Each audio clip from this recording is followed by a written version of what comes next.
Cup of coffee. Got my HVAC fixed. Sweet, that's fixed. Nice. I know, so quick.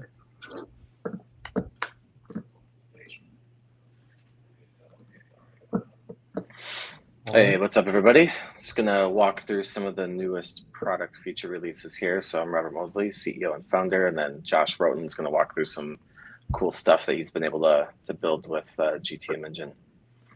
So there's been, in the last month, I'd say like 3 or 4 pretty big feature releases. So let's just kick her off and I'll show those off. So the first thing that I'm gonna show is called account research and propensity scoring. And what this is supposed to do is show you exactly which of your accounts are ready right now. So as soon as I can figure out how to actually share my screen, I will share that. All right. And in the meantime, I'm going to drop in the comments our release notes if you guys want to check those out. How's that looking, Josh? Can you see it on your side? Yeah, and now just add. There you go. All good. Oh, cool. All right. So here's a list. So basically, as you guys may know, every time we see a new email, new account added either to your CRM, or we see like a new account pop up like on a meeting invite or within like an email thread, like we'll create that account and then we research it. So we enrich it, like standard like enrichment stuff. It goes a bit beyond that though, which I'll show. And then the latest thing here is like coming up with this propensity score. And like what this is something we run like every month to show you who your highest propensity accounts are, meaning like the ones most ready to buy you, because it's like pretty easy to build an account list right now of like, hey, I want like, accounts that are in this industry, this number of employees, this much revenue, that whatever. Like that's easy. That's a pretty solved problem. There's a million tools that can do that. The hard part is like, okay, well, who do we reach out to and when do we reach out to them? And then what are the things that are going to matter most? So this stuff is pretty basic. We'll run this on everything, just like basic research. We get detailed information so we can see, okay, like what are their products and services that they offer, competitors, if we can find that, and then their business model. And then the latest thing is this account research, right? So this is showing you, and this is customizable for every single customer. So you can input your own signals that you want to research. This is just what we look for. So are they investing in the AI initiatives? As GTM mentioned, is an AI tool that would matter for us. Have there been any ROI announcements around those AI initiatives? Usually if you put $1 into something, it gives you $2 back. You're going to continue pumping dollars into that machine. So that's a good signal for us. Are they hiring for AI roles? Is the company growing?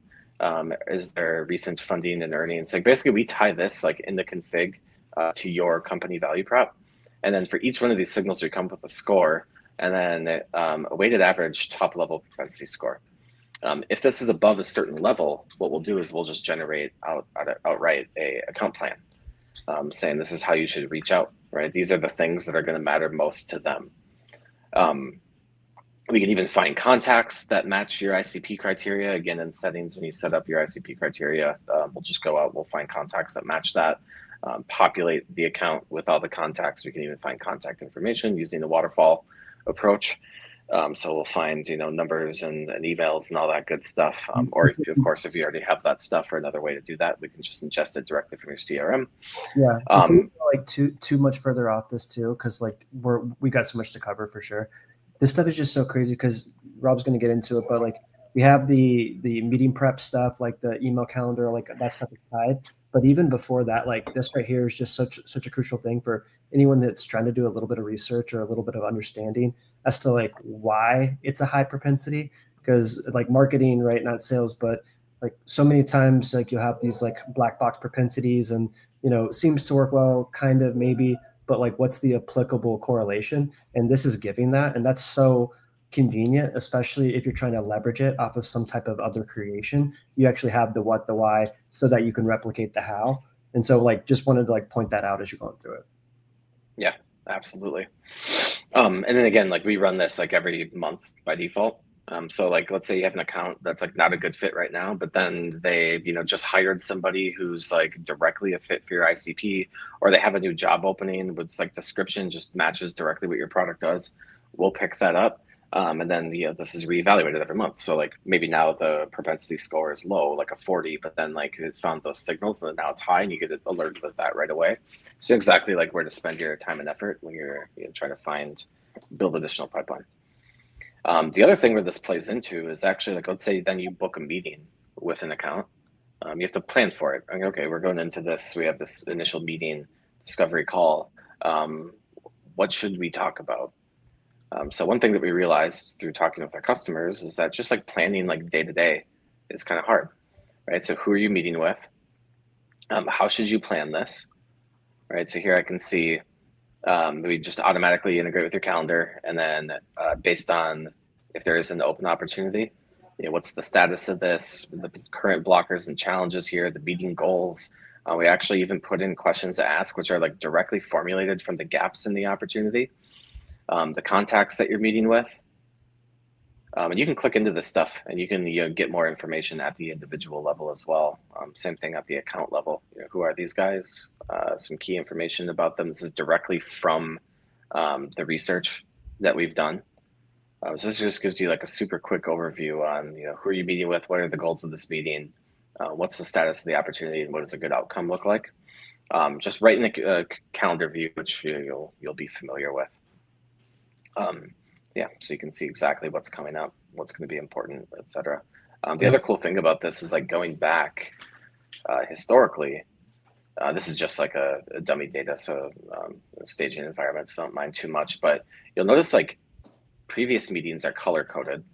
So red means we had the meeting and we didn't follow up. Yellow means we had the meeting, we did follow up, but we didn't get a response. And green means, I guess this one's green here, we followed up and there was a response.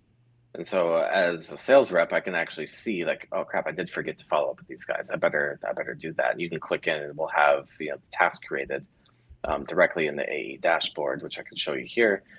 So you'll have this like in your court here. This is meetings that you need to follow up with. On top of that, the follow-up as well will automatically add the recipients based on who attended that meeting, or if it's like a email response, who was in that thread. We'll draft the email based on like your configuration, so it's in your brand voice. You can actually send the email directly here, add attachments, you can like paste images in line, like do all that stuff, and then we'll dismiss the task. To answer your question, Jacob K in the chat, you said, do you have alerts already in place based on that score chain? So you see like the in your court stuff. We also have Slack based like triggers, like Rob, you kind of like add a little bit of context. Yeah, exactly. We'll go into the next thing that we talked about which is agents, which I'll show you here in just a second. But yeah, so basically anytime there's a score change, it could be like at the propensity level. So say like the propensity like shot up, right? You'll see that in the UI, of course, but you might want to be proactively notified about that. So you can do that through our automation and agents platform. Same thing at like opportunity. So if opportunity, let's say health score drops or rises, or the forecast date gets pushed out to a subsequent quarter, you can have an agent that's monitoring these things that would like reach out to a Slack channel or send an email or whatever you would want to do there. One last thing I do want to show that's new before we jump into that is this opportunity engagement health. And yes, Jacob, we do keep a history of the score. So there's actually full history on every single object and every single record. So you can see how scores change over time, what leads to that change, and the opportunity, say like health score, or at the account propensity score as well. So down here on the AE dashboard, we have this new opportunity engagement health component. What this does is this just shows you, again, this is dummy data. I promise I'm better in the real world at this stuff than what this dashboard reflects. But these will show your opportunities by either like critical, meaning there hasn't been any activity in over 14 days, needs attention, so 7 to 14 days, and healthy. But there's some other interesting metrics here too. So you can actually see how long has it been since the last inbound activity, meaning like they emailed us. How long has it been since the last outbound activity? So I can actually see here that like, man, I probably have to respond to these guys. And then we'll also show how many outbound activities have you had since the last inbound. And so this number will show you are they responding, or are they kind of going dark? So if this number is like, 3, 4, 5, 6, 7, that's not a good signal because we're sending a lot of outbound to them and they're not responding. So this just allows you, and all this stuff like is calculated into whether an opportunity fits in like critical needs attention or healthy. But you can quickly see like right here, like across like your entire pipeline, from an activity perspective, what's healthy and what's not. So this is kind of becoming like the cockpit where like you manage your day to day.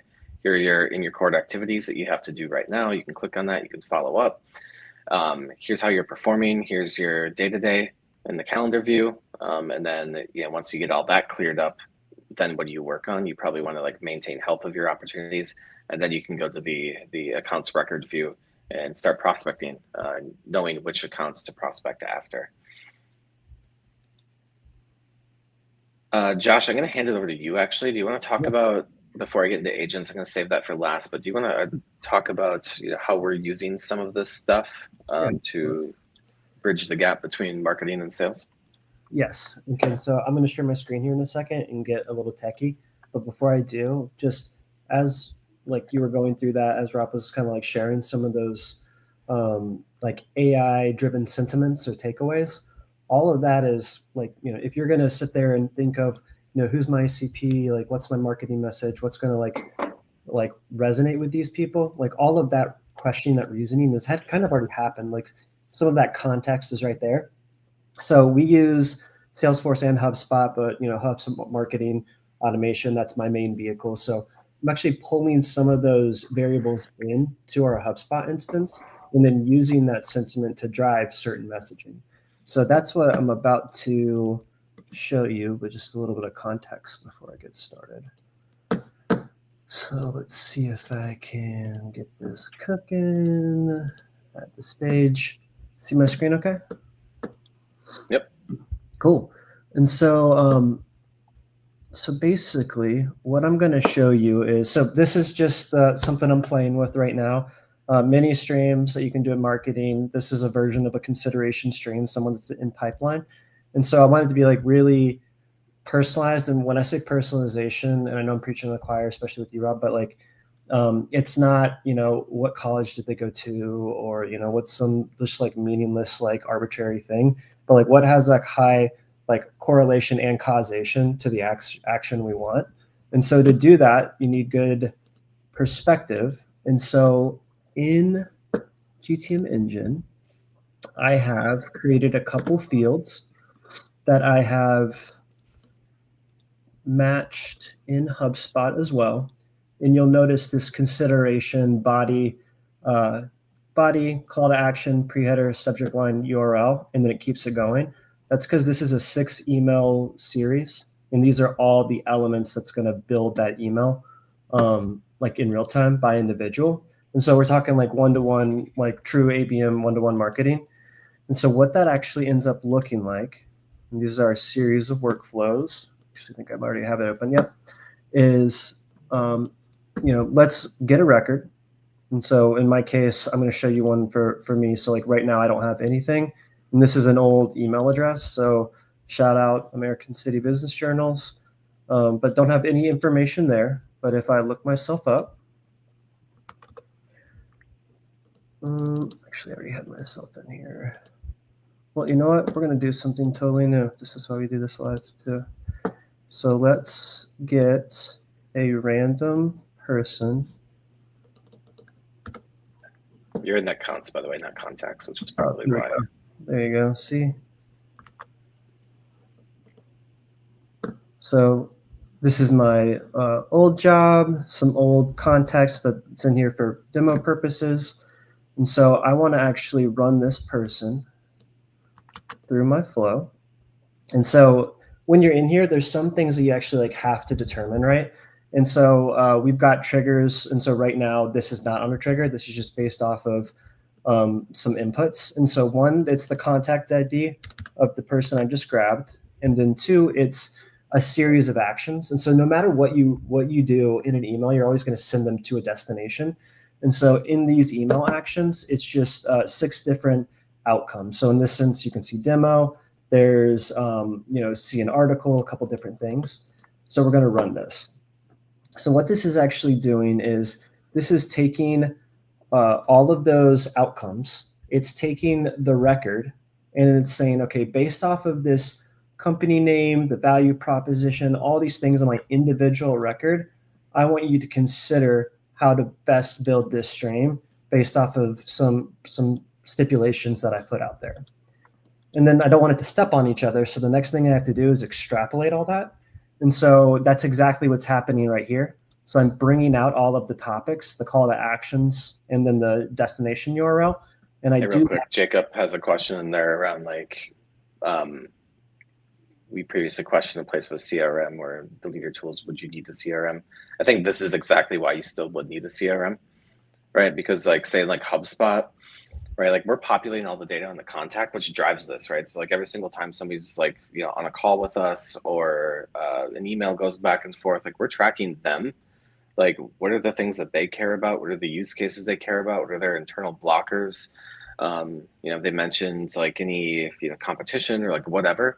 And that's the sort of stuff that's going into generating the personalized email for them. So like the whole like theory behind what Josh is showing here is that traditionally like marketing and sales, like they don't overlap at all. Like marketing drives leads into sales and then sales takes that handoff and then marketing like just leaves it alone. What we're doing here is we're saying like, well, throughout the sales process, we're learning a ton about our contacts. Like we're profiling them and segmenting them as like an ICP profile. Like we're extracting personally for each person, what are the things that they care about? And then we're driving that things that they specifically said into custom content that marketing is sending in a sequence of 6 emails that go out to them while they're actively in the sales process with us. So like they're getting an email campaign that's sent out through HubSpot here that's personalized to things that they've said. Now, you couldn't do this unless you're tracking that data at like one, you have to like have the associations to know that this contact is actually involved in the deal cycle, and that stuff is missing a ton. Like reps just don't add that. They don't create those associations. Like they're not reliable. We do that automatically, and then we track the data on the records and turn that into emails. So then, Josh, you want to talk about like how you built this list and like set up this email campaign? and like no, and like I'm just like, I mean, like you're preaching to the choir, and like same like your best rep is awesome, but this is making every rep your best rep because it's not like there's no like competition or ego in it. It's pulling real pain points and like actual wow moments that actually happen between two individuals, and you're just using this in a non Big Brother way to provide the best outcome. And so yeah, so how this happens is kind of like you just saw. So basically, I just created a custom module in HubSpot that's pulling that custom property that I've created. I'll show you those. And then so in GTM, how I told you in these settings, in the oopsies, in the contact fields at the very bottom. So all of these are mapped to HubSpot properties that I've already set up. And so that's actually what's populating the individual record. And so right here, before all of these were blank, I just ran the property. So like in real time, now that we have like triggers and stuff, this is a consideration stream, so it only goes in pipeline. And so Chris on the team, the best, Zach Robb, asked me a question. He said, well, how are you going to make sure to like step on toes as it's moving through? So this is a consideration stream. It's only eligible if you're at the pipeline, like within pipeline, and like we have that sentiment or that initial information about you. And so that's why we make sure it's always in sync with where you are. And so basically we just need to like kind of like compare this to the control we have and just see how this hyper personalization compares. But it's exciting. So anyways, like I just did it on myself. We could really do this on anyone who we have like in that stage, and then it would just populate all of the records. So if let's say 500 people were eligible for the consideration stream, it would update 500 records so that they have that information at that point in time. So it all just lines up. But yeah, but that's what I'm really excited to be pulling away from this. There are like some of these like recent updates. The ability to kind of like do this on a trigger too is killer for orchestration. Yeah. That is awesome. All right. Yeah, I mean, like the big thing here is like what we're doing is basically cleaning up your entire CRM so you can do stuff like this, because traditionally marketing and sales work in different tools. They work in silos. Like sales isn't aware of the data that marketing is tracking, and then vice versa. So it's impossible to do stuff like this. Like it's impossible for marketing to even know like every contact that's actively in a sales cycle. We fixed that, right? So now you can start to do stuff like this, and I'm sure there's going to be 1,000 other things here that people are going to think of once Well, this is in place. and it's funny, like, we have the common customer data model, and people have always been like searching for like that single view of the customer and all that other kind of stuff.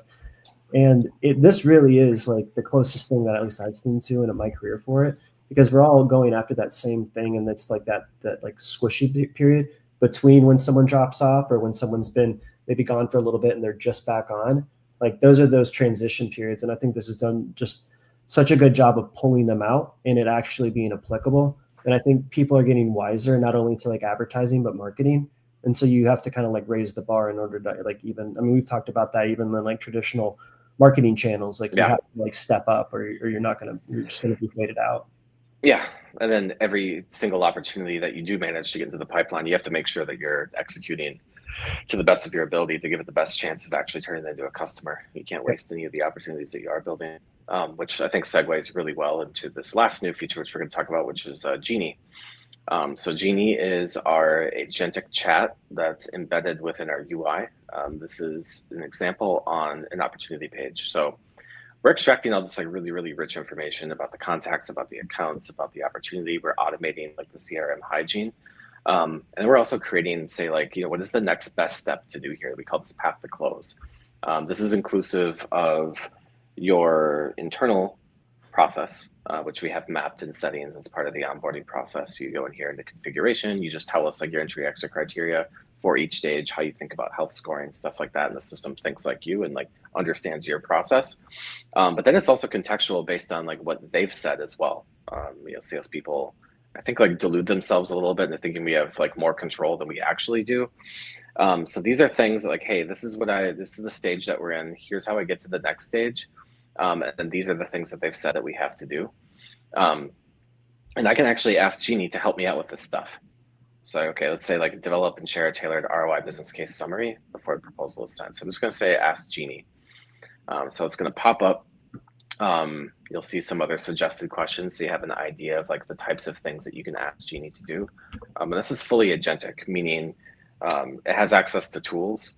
So it's integrated with things like Perplexity. It, of course, has access to all the data in your CRM because we're setting up a two-way sync there.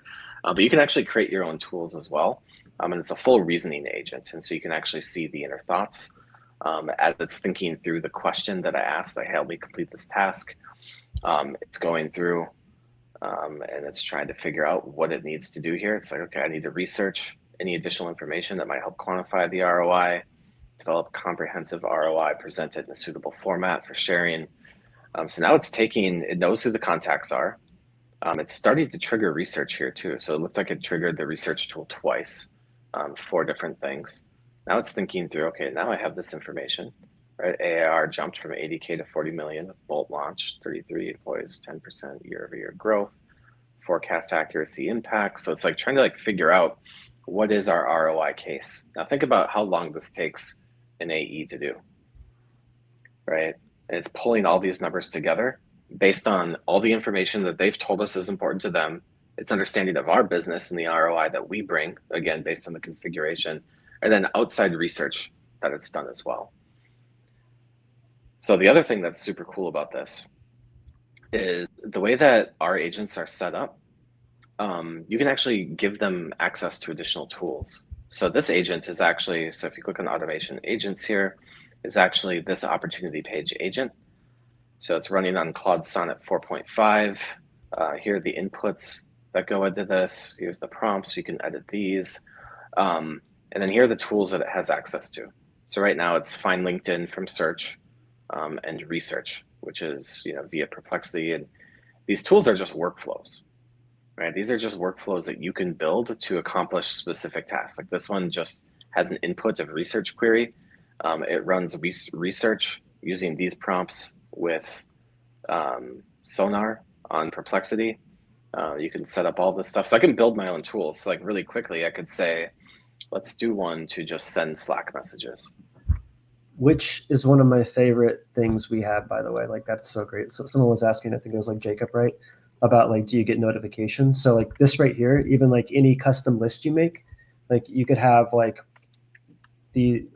so many different things, but yeah, it's so fun.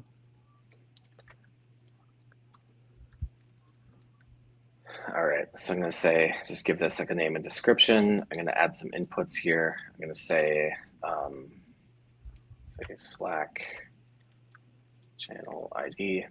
Give it a description. This helps the agent determine like what these inputs are, the format it needs to be in. So I'll say the Slack channel or user ID to send message to. It's going to be a little bit more explicit here. We're doing this live. I've actually never done this before, so this may not work first try, but what's nice about these two is like, so you can do these like workflows consecutively or concurrently and or like, yeah. And so like chronologically, right? And so like what's nice is some of these things you want to reference the next step or the previous step, I mean, and then some things that doesn't really matter, so you can run them all at the same time. And when I've played with a couple different like workflow builders, it's just so helpful. And you see how he's tagging these things right here. Just so easy to pull that out and keep cooking. So here I'm saying I want this to be block kit, passing the input, it's message JSON here. You can pass like a variable if you want it to give the ability to send like, threaded messages or whatever.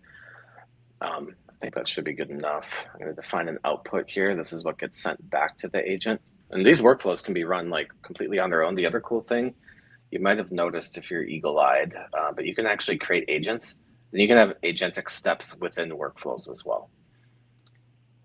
What's super cool about this is basically this just allows you to say like, hey, I want to step after I process a call to analyze, like kind of what Jacob was talking about earlier. Hey, did the workflow that ran the propensity scoring on accounts ran?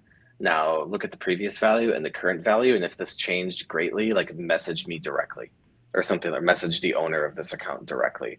So you could have an agent that like thinks through that, and then like that agent has access to tools like sending Slack messages and like reading the data and whatever, and then would be able to think about that task and then do it, which is really, really neat.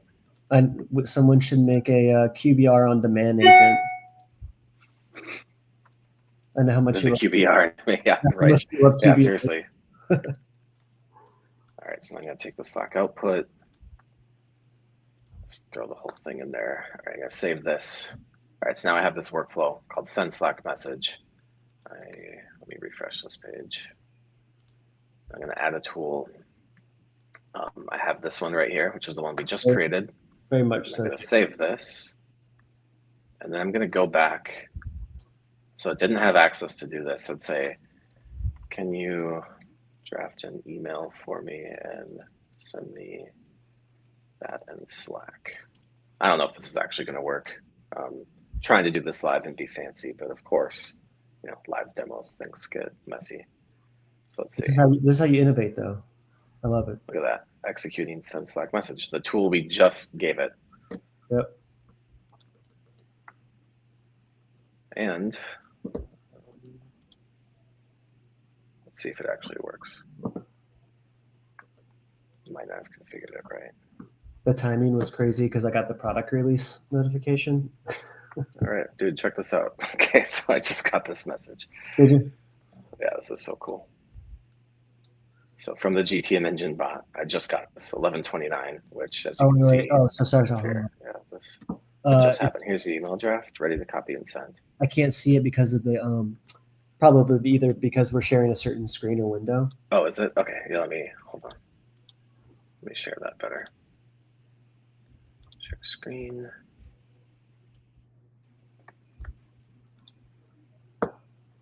Share entire screen. Okay, let's see if this works now. Can you see this now? Yeah. Cool. All right, so I just got this from the GTM engine bot. Right, put subject together to. The other thing is like I could, if I wanted it to just send this email. I don't know if I guess I could. But I could give it access. I could build a workflow that sends it because we can send emails too. hey, So send shout email on your out behalf. shout out to Instantly, because just learning from them, you could even do a little drop down here for your salespeople that says like, like a little like it's good kind of a thing, to give yourself a little manual step, or not manual, but some guardrails. Yep. So we went from, in just a few minutes, us automatically understanding what needs to be done next, Genie running the analysis, doing the outside research, building a super killer ROI for us, understanding of our business and this opportunity's specific circumstances and data. Then we went and we just like added a brand new tool, which it didn't have, called Send Slack Message, which we just built from scratch, added it to its toolkit, and then it worked. And I think we did it. I think you did it in what, like 5 minutes? Yeah. Yeah, it worked first try, which was super cool. I mean, the other thing that's like really neat about these agents too, like when you give them tools, they're like self-healing, right? So like it could have been, and I didn't see this in here at all, but like it might have, say, tried to do it first, and then maybe like it tried to generate the message JSON for like Slack message and it failed. And so it's like, oh, that failed. All right, I gotta try again, right? But it's like self-healing. So it'll like continue to like think about it and try it until it accomplishes the task that you set to it. Which is what I really like about building these agents and then even making them part of workflows too. But this allows like RevOps people to like really, really tailor. Like you could build a workflow that, you input how you think about ROI, exactly how you calculate it, and just have a tool that's like, hey, this tool just generates ROI, or this tool sends emails, or this tool does, research, or this tool can find prospects, etc. Which actually is another thing that we can do. So I could add like another tool in here to like find prospects. I want to find contacts based on, say, similar contacts. So like the reference contact LinkedIn URL, or search by criteria. You can add variables in here too. So you could build like a whole tool that can just like find contacts that match, location, job functions, seniority levels, etc. So basically, like, you really yeah. do like by propensity trigger another workflow that then does one of those generative marketing emails. Yep. Yeah, a ton of super cool stuff here. So Genie is available throughout, like, I think it's super cool on opportunity pages. That's where it lives right now. Very soon it's going to be available throughout the whole UI. So you'll be able to see it, directly in your dashboard, where it's like, hey, help me prioritize my tasks for the day, or, what opportunities do I need to close to actually hit my number, or hey, this this deal is, kind of going stale and they're not responding. Like, what's a good way I could relight this one? Or on your accounts view, hey, help me draft the content or help me find the right contacts I should reach out to in this high propensity account, and draft content for them and then send it out. Like, you can go like as far as you want it to go, really. And before we move off of it, if you don't mind, click Genie again one more time. Yeah. And scroll to the very top. Oh, it's only on the original message. I was gonna. There you go.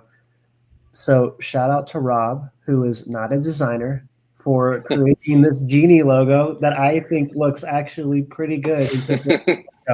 So just a little small Easter egg at the end of this. Yeah, I'm actually pretty proud of this one. But anyways, appreciate everybody watching this stuff. Hopefully you found it valuable. There's more and more coming down the line as well. We're definitely not stopping. We have a ton of good feedback from our customers, and we're continuing to build. Yeah. Awesome, y'all. Thanks for joining. All right. Thanks, everybody.